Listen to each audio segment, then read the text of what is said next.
This is my recap of the Cincinnati Flying Pig Half Marathon from last weekend. And we had only decided that we were going to do this race about 2 weeks beforehand because we were waiting for hotel availability on points. And after we did the Arizona race in January, we learned an important lesson, which is to try and only do races with a hotel, preferably a Hyatt, within walking distance of the start line, because otherwise you have to deal with road closures for the race and traffic and showing up late to the start line. So once the hotel became available, we booked it, I signed up for the race, and we drove to Cincinnati. And the day before the race for me was the 5K, 10K race day. And it was a beautiful day. And in fact, I went for my 5K warm-up run, just myself, not part of the race, at the evening before, and it was so pretty. I got to see the people doing the 5K and the 10K, get a lay of the land, and I was really excited to run in this area because it was really pretty by the Ohio River. Well, the forecast was not looking good for race morning. When I woke up at 5 a.m. on race day, it was to thunder and lightning outside. And I was like, okay, well, obviously they're going to have canceled this race. So I pull up the Twitter, pull up the app, and it said that they had talked to the meteorologists and it looked like that was going to blow through. So everybody just stay in your cars or in shelter until it blew through around 6 a.m. and then you could move to the start line for an on-time 6:30 start. So started the race at 6:30, and I was about a mile into the race when the rain really started coming down. And the way that the race starts is that you run from Cincinnati, Ohio, and you cross the river on this metal bridge into Covington, Kentucky, run a few miles in Kentucky, cross another bridge within Kentucky, and then cross back over the Ohio into Ohio and finish the race there. So in Kentucky, it starts thundering and lightning, and we're all out kind of looking at each other, looking at the race crew, trying to figure out what's going on. People were cheering us on, and nobody was saying anything about canceling the race. Well, it turns out they sent an in-app notification that they needed everyone to shelter in place, but we who were already running didn't have our phones out to get the app notification, didn't notify to my watch because it was through an app that I haven't set up for that, and nobody on the race was telling us to stop, so we just all kept going. Well, we're on these metal bridges over rivers in the sky with thunder and lightning, and I just kept remembering, I'm gonna die on a metal bridge in Kentucky. This is not how I planned my life to go. So I was like, all right, well, we're all in this together, so we keep running. It was flash flooding at this point. We were running in water up to our ankles.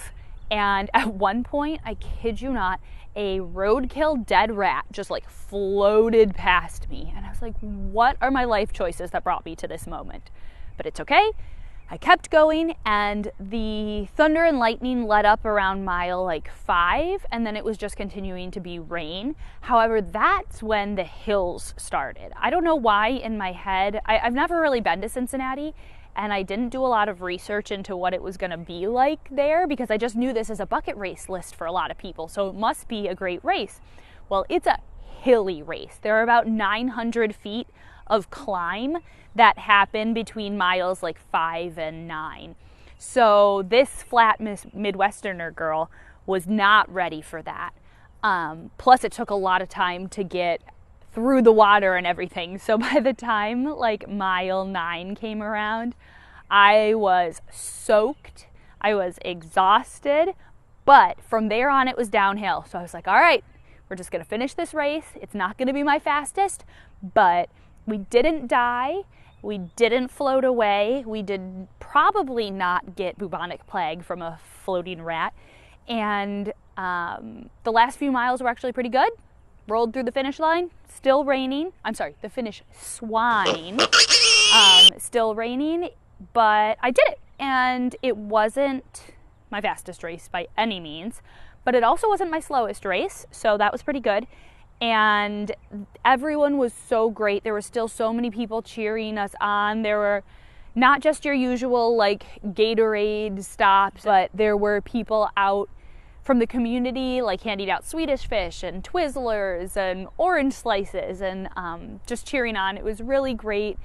My favorite memory that was a positive one was actually at the starting line. Somebody brought their potbelly pig, like their a live pet pig, dressed in little wings at the start line. She was so cute. I have a video.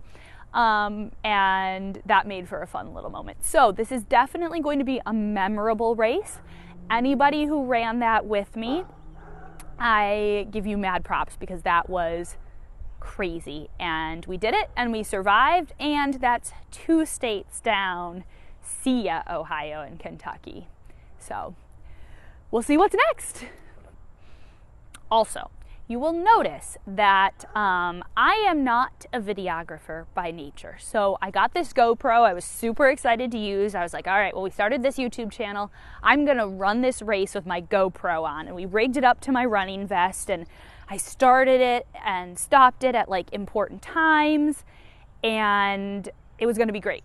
Well, when we got back to look at the video, you guys, it was basically nose cam the whole way. Like the way I had rigged it was just shooting up at like the sky and my nose. And while I am very excited about my new nose ring that I got a couple weeks ago, it's not what I was going for. So instead of being able to show you good footage from the actual race, here are some recreations for you of the Cincinnati Flying Pig Half Marathon 2023.